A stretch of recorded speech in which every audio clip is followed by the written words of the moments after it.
जय हो सूर्य भगवान की। आज आप श्रवण करेंगे रविवार व्रत की पौराणिक कथा।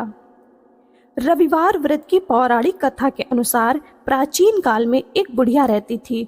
वह नियमित रूप से रविवार का व्रत करती। रविवार के दिन सूर्योदय से पहले उठकर बुढ़िया स्नानादि से निवृत्त होकर आंगन को गोबर से लीपकर स्वच्छ करती। उसके बाद सूर्य भगवान की पूजा करते हुए रविवार व्रत कथा सुनकर भगवान सूर्य को भोग लगाकर दिन में एक समय भोजन करती। सूर्य भगवान की अनुकंपा से बुढ़िया को किसी प्रकार की चिंता एवं कष्ट नहीं था। धीरे धीरे उसका घर धन धान्य से भर गया। उस बुढ़िया को सुखी होते देख उसकी पड़ोसन उससे जलने लगी।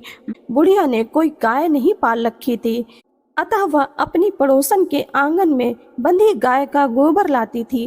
पड़ोसन ने कुछ सोचकर अपनी गाय को घर के भीतर बांध दिया। रविवार को गोबर न मिलने से बुढ़िया अपना आंगन नहीं लीप सकी। आंगन न लीप पाने के कारण उस बुढ़िया ने सूर्य भगवान को भोग नहीं लगाया और उस दिन स्वयं भी भोजन नहीं किया। सूर्यास्त होने पर बुढ़िया भूखी प्यासी सो गई। प्रातःकाल सूर्योदय से पूर्व उस बुढ़िया की आंख खुली तो वह अपने घर के आंगन में सुंदर गाय और बछड़े को देखकर हैरान हो गई। गाय को आंगन में बांधकर उसने जल्दी से उसे चारा लाकर खिलाया। पड़ोसन ने उस बुढ़िया के आंगन में बंधी सुंदर गाय और बछड़े को देखा तो वह उससे और अधिक चलने लगी। तभी गाय ने सोने का गोबर किया। गोबर को देखते ही पड़ोसन की आंखें फट गईं। पड़ोसन ने उस बुढ़िया को आसपास ना पाकर तुरंत उस गोबर को उठाया और अपने घर ले गई तथा अपनी गाय का गोबर वहां रख आई।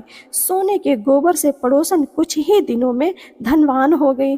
गाय प्रतिदिन सूर्योदय से पूर्व सोने का गोबर किया करती थी और बुढ़िया के उठने से पहले पड़ोसन उस गोबर को उठाकर ले जाती थी। बहुत दिनों तक बुढ़िया को सोने के गोबर के बारे में कुछ पता ही नहीं चला। बुढ़िया पहले की तरह हर रविवार को भगवान सूर्यदेव का व्रत करती रही और कथा सुनती रही। लेकिन सूर्य भगवान को जब पड़ोसन की चालाकी का पता चला तो उन्होंने तेज आंधी चलाई। आंधी का प्रकोप देखकर बुढ़िया ने गाय को घर के भीतर बांध लिया। सुबह उठकर बुढ़िया ने सोने का गोबर देखा तो उसे बहुत आश्चर्य हुआ। उस दिन के बाद बुढ़िया गाय को घर के भीतर बांधने लगी। सोने के गोबर से बुढ़िया कुछ ही दिन में बहुत धनी हो गई। उस बुढ़िया के धनी होने से पड़ोसन बुरी तरह जल भुनकर राख हो गई और उसने अपने पति को समझा बुझाकर उसे नगर के राजा के पास भेज दिया। सुंदर गाय को देखकर राजा बहुत खुश हुआ। सुबह जब राजा ने सोने का गोबर देखा तो उसके आश्चर्य का ठिकाना ना रहा। उधर सूर्य भगवान को भूखी प्यासी बुढ़िया को इस तरह प्रार्थना करते देख उस पर बहुत करुणा आई। उसी रात सूर्य भगवान ने राजा को सपने में कहा, राजन, बुढ़िया की गाय व बछड़ा तुरंत लौटा दो, नहीं तो तुम पर विपत्तियों का पहाड़ टूट पड़ेगा, तुम्हारा महल नष्ट हो जाएगा। सूर्य भगवान के स्वप्न से बुरी तरह भयभीत राजा ने प्रातः उठते ही गाय और बछड़ा बुढ़िया को लौटा दिया।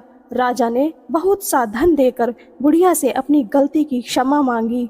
राजा ने पड़ोसन और उसके पति को उनकी इस दुष्टता के लिए दंड दिया।